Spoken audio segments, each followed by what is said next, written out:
All right, welcome back, everyone, to the Rage On podcast. My name is Dr. Kyle Dean Freeman. I am a licensed physiotherapist and men's empowerment coach, and I am your host here. And today, I have the pleasure of having on Brady McCarthy. Brady and I go back a couple years. I had the pleasure of working with one of the companies he was with. And over the years, he has found a lot of success from leaving his home at the age of 18 to getting into pest control and eventually getting into the realm of sales and selling over $60 million in services over the years. It's an incredible journey, but today I want to hear about who the man behind the sales master is. So, Brady, thanks for coming on, man. It's a pleasure to have you today. Yeah, thank you, man. Appreciate you, Kyle. It has been a journey, hasn't it, dude? Like 2 years ago. And then here we are. It's That's funny. amazing what happens in just a couple years nowadays. Even in like a couple months, it feels like time is flying. And Yeah. for those who don't know who you are, I think it would be good to give a little just backstory about originally where you're from, and what you've been through to get to where you're at now in your life, running your own business and teaching sales across the world. Yeah, man.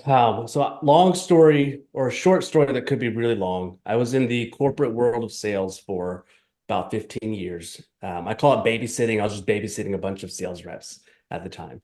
Um, Figured out a bunch of stuff to finally climb to the top and started doing some crazy numbers where I couldn't get any higher in the company. So I decided to quit there and start doing my own thing in the coaching world. Started investing into countless things, just neuroscience and linguistics and body language and you name it. I've probably invested into it. Just start figuring out a different way of communicating. Started working for a few companies to test out my new communication style, and then just recently transitioned out on my own to do my own thing and start helping the world in sales. Short story that could be very long. Yeah, I'm sure. And I'm sure we could go a lot deeper. Now, getting through all that and doing all that sales work and coaching work to get to where you're at now, what was the driving factor that really pushed you to become this man and do all that work and make all this investment? What's always been that driving factor for you? I know it sounds cliche, but it's not for me. It's impacts. I have always been somebody that has wanted to make impacts in anybody that I touch, physically, emotionally, spiritually, remotely, all the leads. I want to be the person that just impacts someone. And to do that, I had to become the best version of myself in learning. And there's also a story we can get into if you want, but on a personal side, I had to be the best version of myself too. Had to go through some darkness there, but professionally, that's how I wanted to invest in anything I could get my hands on, so I could make bigger impacts than just anybody, man. I love that, brother. Serving definitely brings me a lot of purpose in this world as well. And I think as men, it's just one of the traits we have to want to be able to provide for people and be able to empower them to be in their highest self and be able to make an impact for themselves. Yeah. Now, you kind of touched on it, and a lot of us who have gone through it, done the work, we had to because we went through those periods of darkness. And I know a lot of men listening to this are probably going through darkness themselves right now and not seeing a way out. What was the darkest period in your time of trying to get to where you're at now, and how did you get through that? Look, I'm someone that I'm gonna try to make this as deep as I can without taking over for an hour on this call. Um, I'm someone now that lives in the present moment, right? Um, wasn't always that guy, but realized not too long ago that living in the past or living in the future is a type of cancer that will take over your life completely. So the detachment from the future, not saying don't have goals and don't have things you aspire to do, but not trying to attach yourself to an outcome of the future. That's what I used to do, or a past thing, holding grudges or holding things on to. It became a cancer in my life. So about a year and a half ago, so pretty recent, about a year and a half ago, I went into a very deep, dark depression and started. Can I talk about this, Kyle? Yeah, no, I Okay. welcome it all, brother. Okay. I have to ask permission sometimes. Yeah, so a deep, dark depression about a year and a half ago and started shutting everyone out of my life that loved me, self-sabotaging everything for some reason unknown at the time. And it was getting in the way of relationships, work, personal things, just everything, right? It was getting in the way of everything. I was absolutely drowning. And luckily, because of all the investments I've done before that with the brain and understanding how people operate, I knew what was happening. Like I could see the patterns, all the signs leading up to a very dark, dark place that I was heading. Mhm. So knowing that, I quickly took action and started my journey with myself. So previously to a year and a half ago, I had a whole journey on professional and investing into NLP, linguistics, body, all the stuff I mentioned a while ago, but I've never invested into myself, right? Mhm. So what I did is went to Tulum. You know where Tulum's at? I've been there. I can't say it's my favorite place in the world, but yeah. I can because of this story, okay? But if I didn't have this, I'd probably agree with you. But I went to Tulum for 3 months Mhm. and away from fucking everything, right? Just away from everything and anything, just to work on myself. So when I was there, I was going through sessions and sessions and all these things, and just these spiritual awakenings and masculine and feminine energy and all this stuff. And then there was this one session I did that was for inner child work, Mhm. right? Some really deep inner child work. And what I found out is I had blocks from my childhood that I hadn't dealt with yet, bro. Like Mhm. I have not dealt with it yet. And I was taking all those blocks out on other people, including myself, but causing that depression. So I had, and a lot of people do, but I had and have secret traumas, right? Secret traumas that I didn't realize. A lot of people don't, but talking about me, I didn't realize until I sat down with myself through some guided inner child work that I had that. So I left that session in Tulum to go on to other things in Tulum, other sessions and stuff like that. But I left that particular session bawling like a fucking baby, like just the ugly cry type of bawling, right? And just releasing everything through tears. And those tears were a rebirth. It was a rebirth for me to this new man that I am today. And from that point, like I started owning my life, dude. Like something flipped and triggered inside my brain. Um, I wanted to own my life, not something or someone else owning my life through trauma. I wanted to be in control of my emotions and my future self and my present self and everything, right? I want to be in control of that.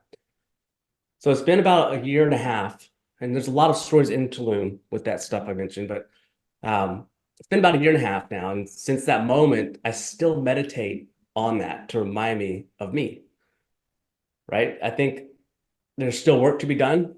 Mhm. I think that we're all always growing, no matter what you've fixed or have overcome, you're never done. And a lesson I learned a while back, a long time ago, is the ones that are done, that according to Brady, tends to go backwards and revert to their old selves. What just happened? No, no, you just I got this cool camera, dude. There we go. you're good. Yeah. Yeah. We just got the nice glam shot of your face. It's all good. Cool. I love it. Um, Yeah, but Go long ahead. could be a long story on that, but it was a deep, dark spot I overcame, and it created this new person that you're talking to. I love it, man. No, it's beautiful. And I believe that every man ends up at that point where there's something not going right, and they finally need to face things that they haven't faced before. And it makes me curious. Prior to that, did you feel like that you were trying to control a lot of your life and control a lot of the external? Because when I hear stories like this, it's finally that time when a man surrenders to the process and finally lets go. And that's what leads to a lot of the emotional release and everything that comes with it. Because prior to that, we were just white knuckling onto life and thinking we got it Yeah. all ourselves because I can do it and I'm capable and I'm powerful. Do you feel like that you were controlling up until that point? And what enabled you to finally surrender to release all that? Yeah, and I think a lot of people can relate to this, but it was the man syndrome. Like, I'm a fucking man. I'm masculine energy. I got that BDE or whatever they call it, right? I'm strong and powerful. Like nothing can take me down. And when you have that masculine energy and you're not letting any type of feminine energy into your life at all, there's no polarity, there's no balance there. And inevitably, you're going to get pulled, like you're going to get pushed down into the ground if you don't have that polarity, that type of push and pull effect going on. So yeah, before that transition that I was going through, the deep dark depression, I had that. I had that strong, powerful me. Emotions don't matter. Um, I don't need help, like all those things, right? Hmm. And it wasn't until after that to where, man, my business launched, like skyrocketed once I got right with myself. I love that, dude. That's a great recognition and reflection of like what happens when you finally surrender and face your fears of going through the hard stuff that maybe you've been avoiding for so long. Like so men have. I spoke with a man this morning who just 20 years hasn't dealt with it and is terrified of actually going there. And Yeah. you know, you're Irish, right, McCarthy? Yep. I got an Irish father too. He was very, emotionally abusive, verbally abusive, carpenter, blue collar, so I dealt with that as well. And there wasn't a great sign of affection. I couldn't even hug him properly. It was this awkward thing. He didn't really have male Yeah. friends. Did you experience a similar upbringing or experiences in your childhood that led to you having that, Yep. hard-headed Yep. man mentality? Yep. That was actually the inner work that I had to come over was a lot of emotional abuse and never really physical abuse, but a lot of emotional, um, psychological type of abuse that I had to go through. And the only emotion that was allowed was happy or mad Mm. in my family. Like you're either faking it like you're really happy or you're bottling a bunch of stuff up until it's like boom, you're pissed off and everything explodes. So there was no talking things through or um, there was no other emotion but one extreme to the other. So I didn't know how to, and I'm still working on that, but I didn't know how to have other feelings other than happy and explosive. That was a big part. Yes, I went through that. Yeah. I feel that, man. I feel that exactly because I experienced the same thing. It was either I'd see him yelling at my mom and I would just go close off and go to my room. Fortunately, I grew up playing the drums, so I had something to smash and get my energy and anger out. Yeah, But yeah, not all kids had that, and some took it out on other people, whether that was physically, emotionally, verbally. And you brought up a good point in this journey and in this healing part of your life of you worked on yourself a lot professionally, but never personally. And I experienced the same thing when I graduated with my doctorate in physiotherapy after 7 years in school. I was like, finally, I can make money. But I was still having the same issues in my relationships and depression and all the things. yeah. And so, what made you come around? I know you said you were starting to project your pain and stuff, but what made you realize, like, what was the breaking point in saying, Brady, there's these things you need to deal with, and what pushed you to go address it? Because there's a lot of men out there who are at that breaking point right now and need that push to go and do the work. Yeah.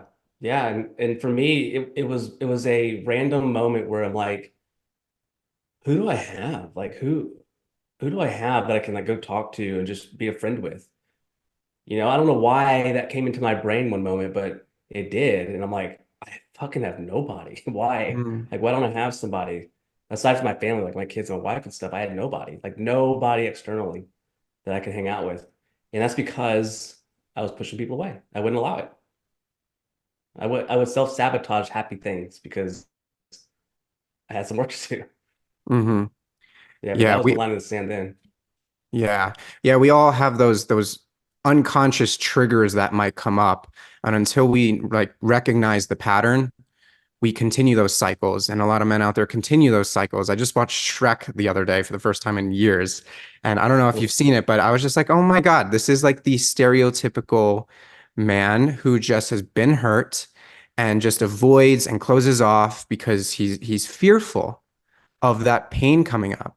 And for you, were there a lot of fears behind this facade that you were keeping up of, that you've got it all together, that you're capable, you're powerful, you're a man? Were there a lot of fears underlying, and what were those? Oh, yeah, for sure. Um, Me knowing a lot about, again, the brain. I know a lot of people wear masks. Every adult is a byproduct of childhood suffering or childhood reward. That's just who they are as a person today, as an adult, because of their past and their childhood. So me knowing that, I knew what my secret fears were. The mask I was wearing was showing. Like I was very powerful, which means I'm really scared and insecure about certain things. So in order to hide those insecurities, I would act like I had it all together. And I was very powerful, like a man's man, to hide all the insecurities that I had of not being accepted, not being loved, not being a part of the cool kids crowd, all those types of things, right? So yeah, I had many of those. I wouldn't call them fears. Yeah, they were fears. They were insecurities and fears. Yeah. Hmm. Yeah. And was it more of a fear of people seeing behind the curtain and actually seeing who you were? Yeah, because the whole saying of every adult is a byproduct of childhood suffering was true for me because if you didn't have your shit together as a me looking into my parents as a kid, um, something was wrong. Like they always had their stuff together, which Mm, is a mask they were wearing because God knows they didn't. But they would portray themselves to the world as the perfect family, the perfect mom, the perfect dad. When I know, and you know, like since you've been through some stuff too, that wasn't the case. But the world, everyone else outside the house thought it was. mhm, So that's the mask that I brought into my adulthood is everything's together, everything is in place. I have no issues, no problems. When that's just fucking bullshit. I don't care mhm, who you are, you have issues. Everyone's insecure. Everyone. mhm. Yeah, it's the whole keeping up with the Joneses in a way and keeping up the facade that my kids are good, I'm good, my family's good, because we care so much in this society today about what other people think, and that drives this inauthentic lifestyle and leads us to these downfalls eventually, that eventually the foundation crumbles because the foundation's made of jelly. And Yeah. it takes that tipping point. And I know you said you have kids and you have a wife. Was this really beginning to seep in and impact the relationship in your family? And were you starting to get worried about that? 100%. 100%. My kids, more than anything, saw I was getting more and more disconnected from everything. Didn't Mm, want to play with them anymore. Didn't want to shoot hoops or whatever, swim, or I was just hermiting or just depressed. Just picture a depressed person. That's what I was for 2, 3 years mm, until about a year and a half ago when I got out of that darkness. But yeah, it was very much bleeding into the family life, yeah. And which even also bleeds into the professional life. When your home's not right, your work's not right. yeah. And I was going to say, during this time period, because that was not too long ago, you were still pretty successful, would you say, in your professional world, still making tons of sales and being professional. Hmm. Um, and we hear about like Gary Vaynerchuk talking about, the guys crying in their Ferraris. Did you feel like, man, I have all this success here, but really I'm like drowning on the inside? Yeah, yeah. And you know that whole thing, money, what's the saying? Money doesn't, you can't buy happiness or something like that. I mess it up every time. It's true. You don't know it until you start making a certain amount of money because anything over that amount of money is just dollars. Like once you can afford things, it's like, what are you gonna do? I'm still unhappy. Mm, And until you get right, like in your mind and your body, spiritually, all those things, until you get right, you don't realize how happy you are. And if you, let's say, for example, you're making the same amount of money, but you're miserable. Let's say you're making $200,000 in your business and you're miserable, like you got some depression going on.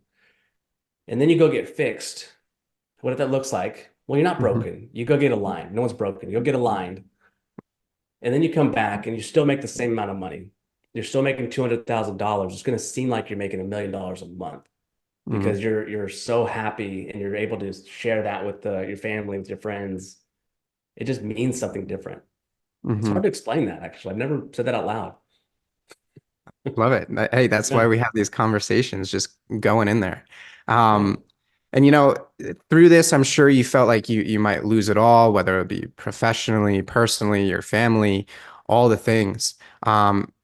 And I feel that every story that I hear of someone who's had success went through a portion of their life where they did lose it all, whether it was finances, their marriage, their whatever.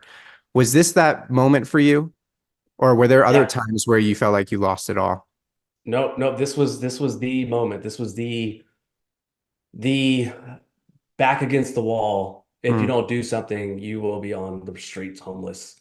Like everything would die, mm, pretty much. It was that type of moment. Um, Nothing like that yeah, ever happened before. But it's yeah, because I wouldn't allow myself to know me until it forced me to know me. yeah. I love what you just added there at the end that you got forced to know yourself. That so many people, so many men, they get put in these positions where they've had a major health incident because they hadn't been taking care of themselves. Their wife left them. Their kids hate them. Whatever it might be.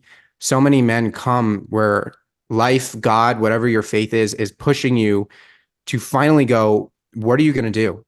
Like, if Hmm. you're not going to make the decision intentionally, I'm going to force you to do it.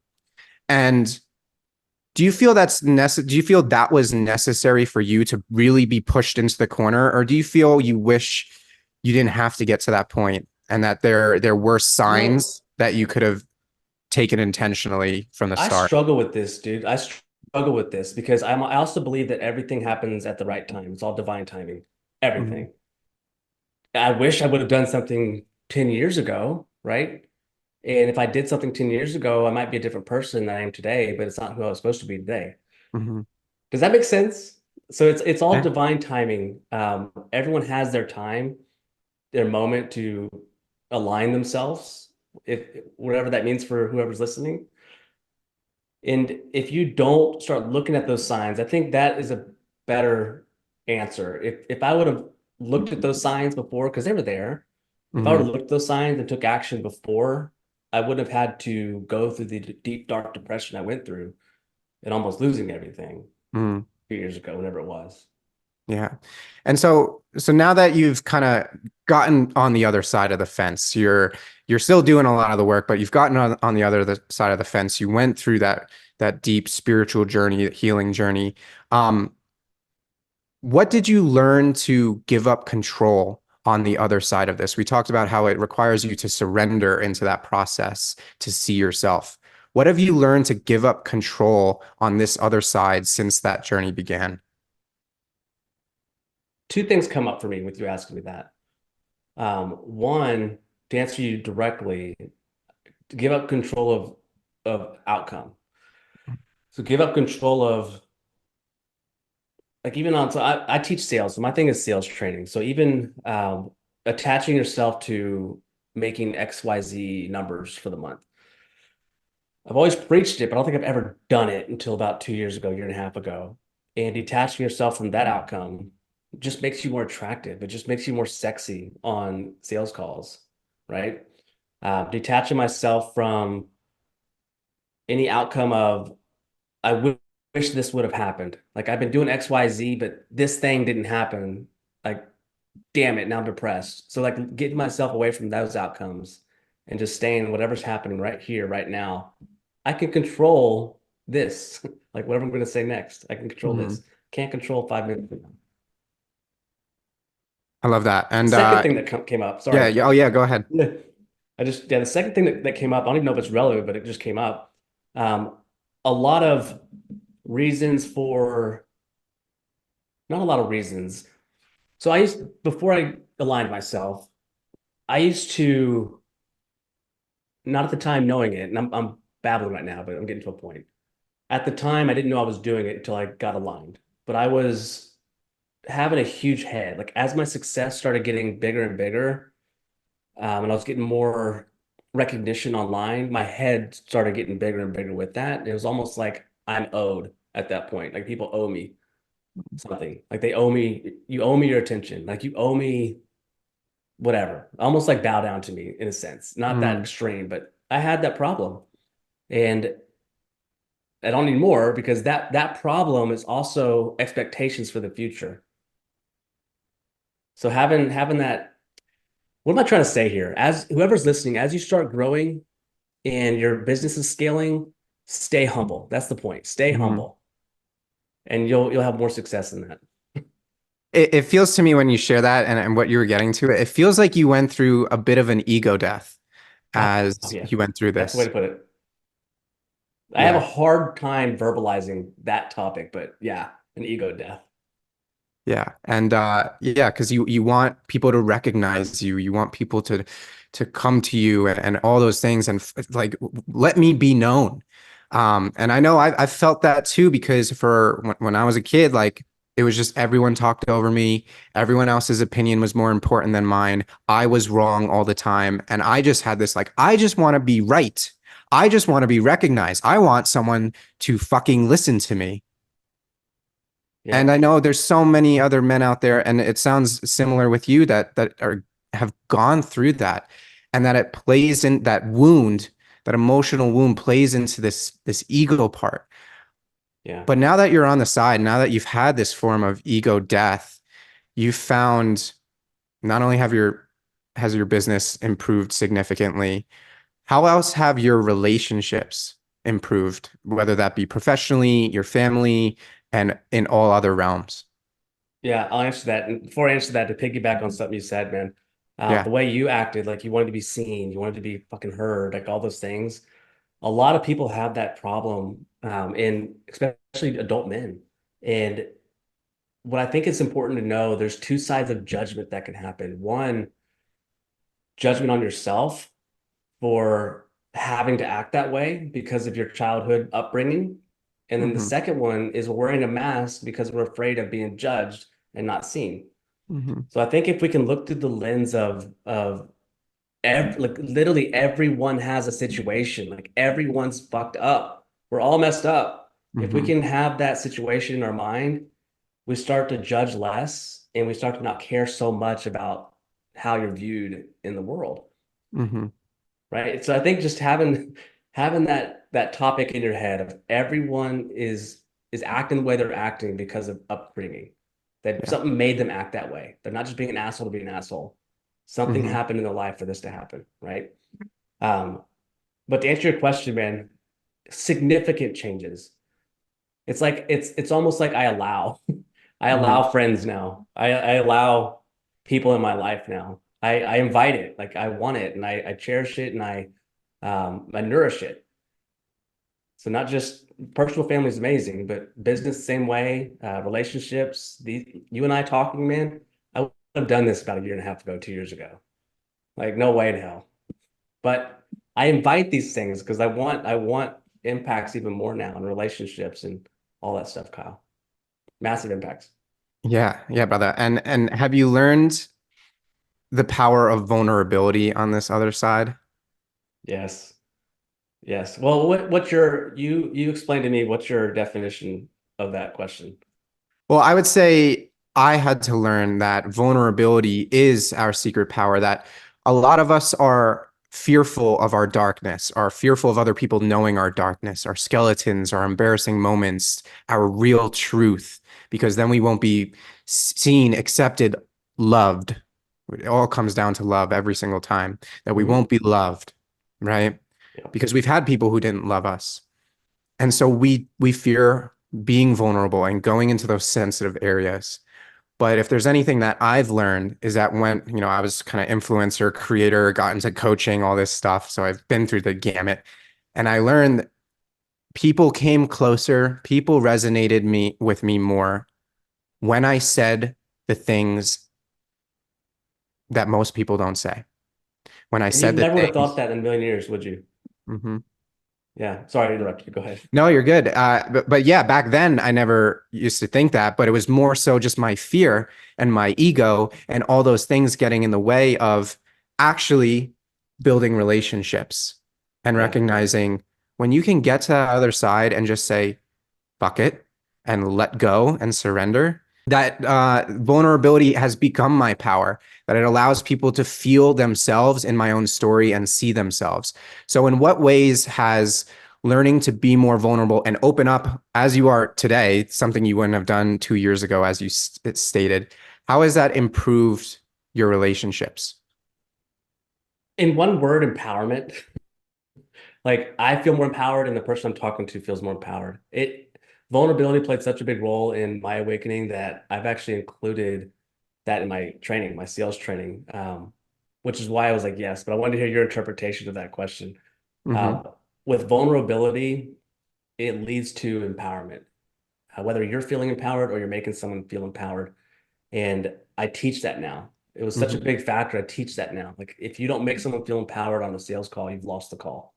You've lost it. And if you don't get vulnerable on that call, you can't have empowerment happen either. Hmm. So business wise, 1,000%. Personally, I'd say 2,000%. Yeah. Vulnerability is very attractive on building relationships. Yeah. And it brings me back to thinking about the movie 8 Mile with Eminem. Have you seen it? I never saw that.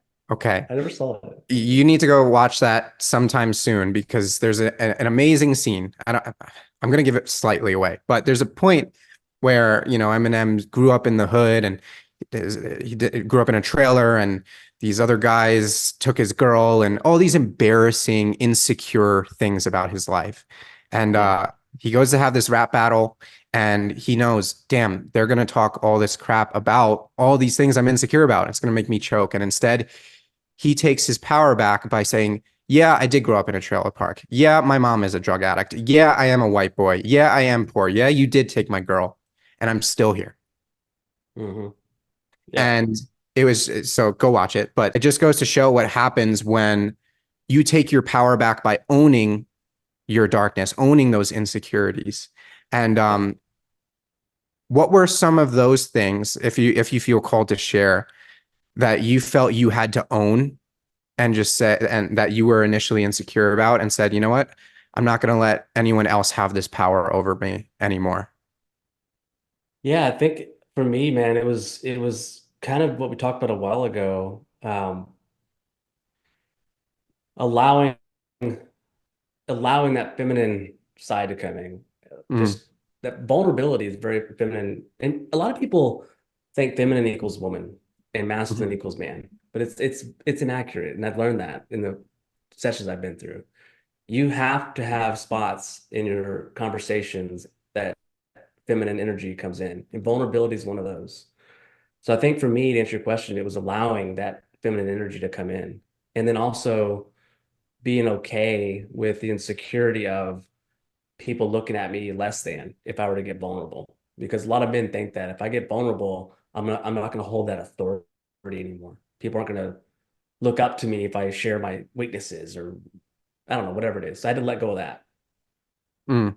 And And so, yeah, go damn ahead. it if my conversations didn't get better. Damn it if my relationships didn't get better. Like it's so many things that people realize if you just do it, if you're scared of it, do it anyways, and things will get better. Yeah. Yeah. And through that, have you also learned different tools and ways of managing your emotions and finding more calm in your day to day so you can find that presence as you talked about? Yeah, routines. Having some sort of, I would say two things. One, having some sort of a routine. I have a morning routine that I stick to religiously. And if I don't do that morning routine, for whatever reason, I fall off the wagon, it's like I have a horrible day. It's Mm, it's weird, right?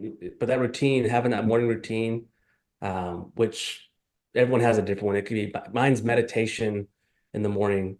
I'll do some blasting of some music to get myself pumped up. And then I'll just kind of do some words of affirmation after that, reminding myself that like you're good, like you're okay, you got you. Just that type of stuff, just reminding myself to be me throughout the day. mhm, So one, morning routines, but two is having some sort of thing. I learned this in Tulum when I was doing some sessions, but having some sort of thing that you can do that tells your brain to snap out of it.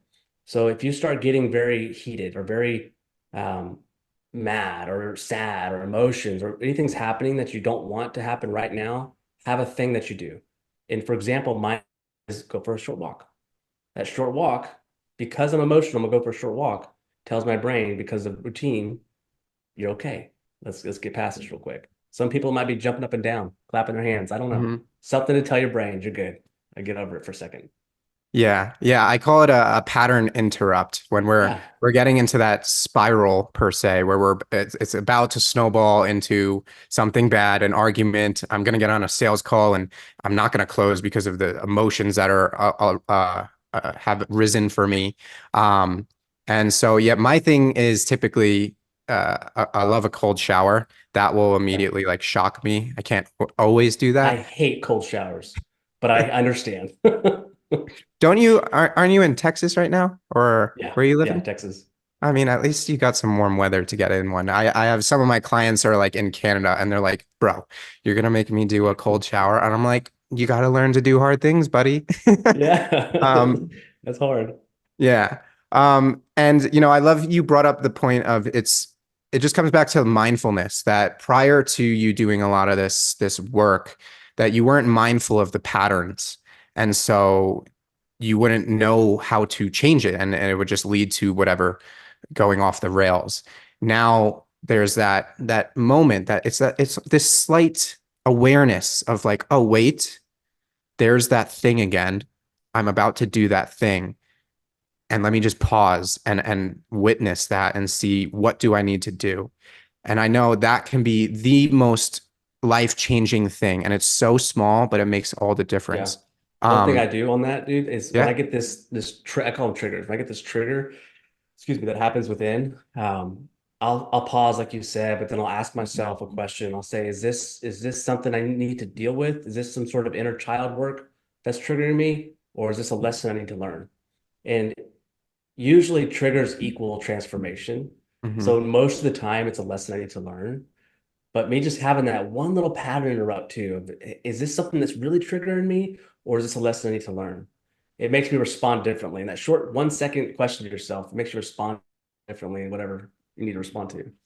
Yeah, yeah, seeing it as opportunity instead of this bad thing. I had a mentor once. She's like in her 60s, and so she's done a ton of the work per se. But nowadays, she's like, yeah, the few times that I do get triggered nowadays, I get so happy because I'm like, I have something I can work on.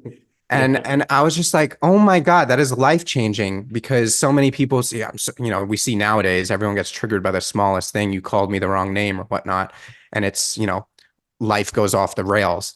Um, but I love how you view that now and what it took to get you there and the changes it makes. Now, it brings me to think about communication. Now, when you are having those moments where there might be a spiral happening, maybe you're having a conversation with someone at work or your partner. Um, do you have you learned to communicate a bit better in letting people know what's going on so they can be aware and have greater understanding of how you need to take care of yourself in those moments? I would say working on that one, man. That is a work in progress because I'm 38. So it's been 38 years of a pattern that I have to fix or correct, right? So that's probably the hardest thing to overcome for me. However, yes, there's been a significant change on communicating my boundaries. We'll call them boundaries, communicating Mhm. boundaries. Significant change, but there's still a significant change from there that needs to happen within. And then, Yeah. that brings up something for me. How I had this thought in Tulum, dude. It was life changing for me. How the problems I have today are problems that 10 years ago you wish you would have had. Mhm. It makes you feel grateful to have these problems. Like even in business, right? Business, I'm having a problem, me personally, right now with Facebook ads. I'm having a problem with Facebook ads. And then I sat and I go, hold on. 5 years ago, you would have fucking loved to have problems with Facebook ads. The fact that you have to have a problem with Facebook ads is amazing. And it just calms you down so you can start taking the next step appropriately. Yeah. Yeah, it's just it sounds like you're just coming back to gratitude in those moments of like, Yeah.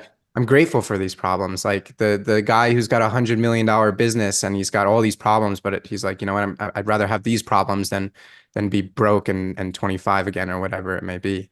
Yeah. Um, it sounds like it's just a huge perspective shift on how you view life and how you view every moment as you go through life. And so I'm curious now at this current time with where you've gotten since that year and a half, since you've kind of broken through on the other side. What is it that you are currently really focused on? What is the big area that you're currently trying to work on personally? Actually, this whole conversation is the topic of not concern, the topic of um, attention. We'll call it attention, topic of attention. So the boundaries, set my boundaries with certain people. I've had to tell a lot of people no, where I used to be a yes man Mm, all the time. I think a lot of people, men specifically, are yes people. So that's a big one I'm working on now is stop saying yes all the time. Like that's the boundaries though as well. So set your boundaries, say no. Working on communication, not on sales calls. I mean, I'll toot my own horn. I'm a killer on sales calls and communication and teaching it, but more so outside of sales calls and like personal friendships, relationships, kids, like all those types of things. Communication is a area I want to focus on. and you found all this success now with sales, $60 million plus going. Um, and a lot of that success came from changing who you are. But what has sales taught you about being a better man?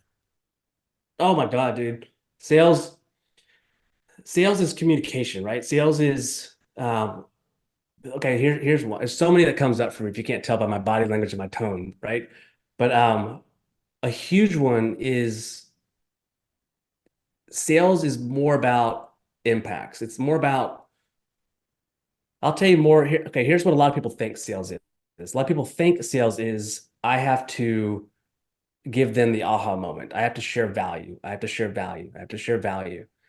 And we forget that if you go look in dictionary, conversation is a two-way street. So it's two people communicating. And that's all it is a conversation. And so what has to happen is value has to be given and value has to be received.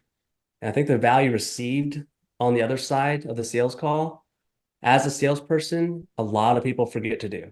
And that's where a lot of times vulnerability comes in or empowerment comes in. So figuring all that stuff out with sales has taught me the same thing in personal life is you got to have the polarity again of giving value, receiving value. And you got to get off your pedestal of I'm better than you. Even though we don't say it, a lot of people think that in the brain. A lot of people think that I have more to give than to receive. And we got to have that polarity of I can give, you can give. Hmm. Yeah, and that wanting to give to me, what comes up for me is that a lot of people want to prove themselves, prove that they have the knowledge, the product in this case, or the worth to gain your attention, your business, your love, whatever it may be.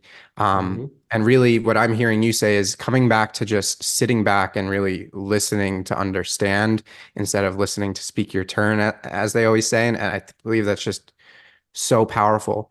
Um, and it seems like it's sales is not just in business, is that every day in your personal life that you are in some ways selling people, but it doesn't have to feel like sales. In Hmm. what way, like, is there an example that you have of how it's impacted maybe your communication with your partner or your kids? I think your kids actually might be great. How can you get them to buy into doing the chores or doing the things that they need to do? Yeah. Yeah. And I want everyone to take this away, okay? Anytime you communicate, you're persuading. It doesn't matter if you're on a sales call or if you're talking to your kids about where to go for dinner or you're talking about a movie to watch or anytime you communicate, you persuade. And if you don't know how to communicate appropriately, then it's very difficult to have traction even in relationships. So understanding all the investments and stuff I've done, which is probably 120, $150,000 now in just the brain, all that kind of shit. It has taught me it's not just for business, it's for anytime you communicate, you persuade. Or anytime you communicate, you should be empowering. So I like to bring a lot of empowerment into my relationships. And with the kids, like you asked, with the kids, I want to make them feel felt, right? I want to make them feel Mhm. felt because kids specifically need to feel felt. And if they don't, they start acting out or they start just going against the grain and everything. But as soon as they feel felt, it's almost like you can communicate with them. They're more vulnerable with you because you're getting vulnerable with them. So it's like monkey see, monkey do. So if daddy's doing this and daddy's getting vulnerable with me, that's giving my brain permission to do the same to him. Right. So it's just like that. It's beautiful, man, because it feels like I'm witnessing you um, undo a lot of the things that were presented to you maybe growing up, and in the ways that you wish you had space held for you so you could feel understood. And I know that's the Nailed it. same way I am now too.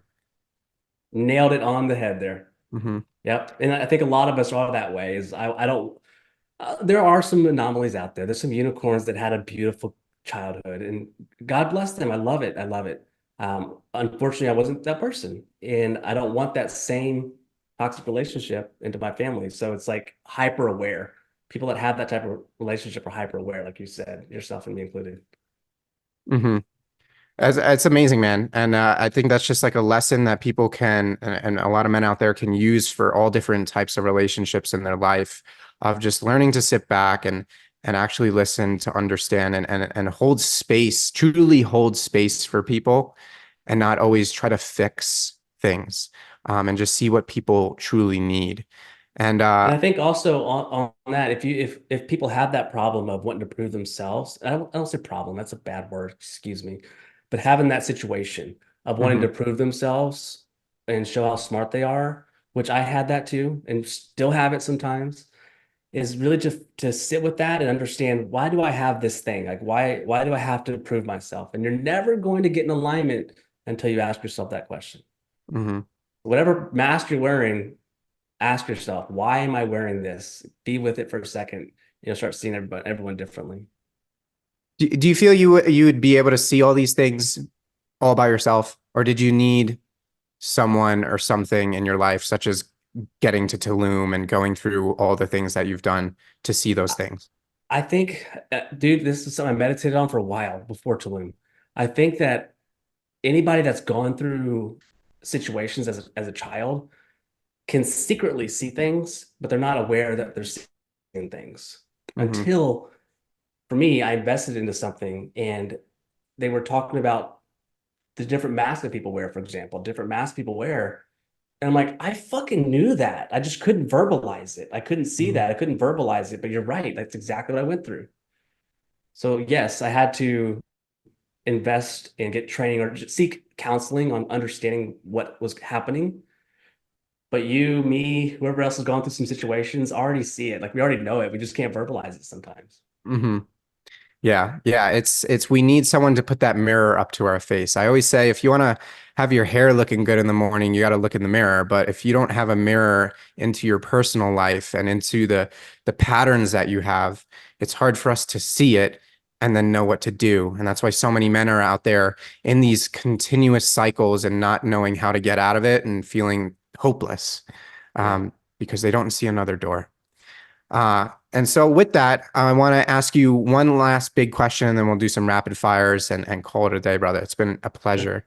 So this podcast is called Rage On for a reason, because rage is something that I have learned to step into and understanding it better. That a lot of people associate rage with anger, thinking it's all about being upset and whatnot. But anger is a secondary emotion to fear, that when most people are fearful, they might act out of anger, out of protection, that someone's going to know the truth, right? Or fearful of someone's life. But rage, I believe, is a secondary emotion to love. That rage is the deepest form of love that we could put out there, because when we rage for someone or for something, that we risk it all, that we risk our life, that we risk our reputation out of love for those people. That is the lioness who protects her cub from the hyenas, and not out of fear, but out of pure love for her cub. Hmm. And I know you'd probably do anything to rage for your children. So Hmm. I hope I didn't just answer that question. But nowadays, who is it or what cause is it that you rage for day in and day out to keep going and become the best man that you are? So it is the kids, it's the family. I think I realized that about 2 months ago, though. I think I realized that just recently. Wow. It's secretly been there, but I think I became hyper aware of that a couple months ago because I want to show I want to show the kids that like you can literally do and overcome anything that you want to. And you can't do and overcome anything that you don't want to.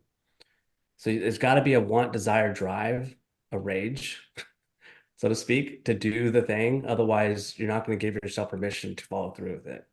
So I want to show them like I can be self-employed. I can have my own business. I can go speak on stages around the country, around the world. I can go do all these things because I have a belief that's higher than myself. Love it, man. I respect that a lot. Beautiful, man. Yeah. So let's just I'm move into laughing because I never said that out loud either, dude. That was fun. hey, man, Yeah. share this one with your family. I'm sure they'd love to hear it. And I'm proud of you for sharing it, man. Uh, Thank you. couple rapid fires before we finish up, and then I have one final question. What's one non-negotiable activity you do daily to keep you at your best? Workout. Beautiful. What food is your guilty pleasure? Anything cheeseburger, hamburger, anything on a bun. Sounds Texas enough. Got it. What brings you the most joy in life right now? My pool, dude. Just I built a pool about a year ago, and now I can finally use it as the Happy Brady. Amazing, amazing. Yeah. Um, has there been a country that you've traveled to that gave you the biggest perspective shift? Not so much. Well, I'll say Mexico. That's I haven't really gone outside of the Yeah, US much. So I would say Mexico's been the biggest shift. beautiful. And final question. If at this moment, this very moment, I hit a button and your microphone would speak to the entire world and every person could understand you, everyone knew English for this one message. What message would you share with every human being at this current moment in society in 2024? My microphone would translate that into this, man. We actually talked about it a while ago. Is every adult is a byproduct of childhood suffering and childhood reward, and every adult is a product of their environment. So people act a way for a reason, and if we can see through that reason, we can start creating a better relationship, more vulnerability, more empowerment with people. It's not the book cover, it's what's inside the pages that matters. And that's what we need to get into instead of reading people what they're showing us. You talk to the mask, you sell to the brain. Like what's going on? I love it, man. Your mic is cut off. You can't talk to the world anymore, but I love it, man. Okay. It's beautiful. It's been beautiful to chat. Brady, where can people connect with you if they want to learn more about what you do, your sales trainings, everything, and what you're doing currently at this moment? Social, all the way. You can find me on Facebook at Brady.McCarty. No, sorry, just Brady McCarty. You can find me on Instagram at Brady.McCarty. I got a Facebook group. Just find me on one of those socials, Brady McCarty, and I'll get you where you need to go. Awesome, man. I'll put it all in the show notes. And just want to say, man, it's been an absolute pleasure to get to know who you really are as a man and the man behind the sales trainer. And just hear you be very open and vulnerable and sharing your story and your journey of going into points of darkness and coming out this other side and becoming the man you are today.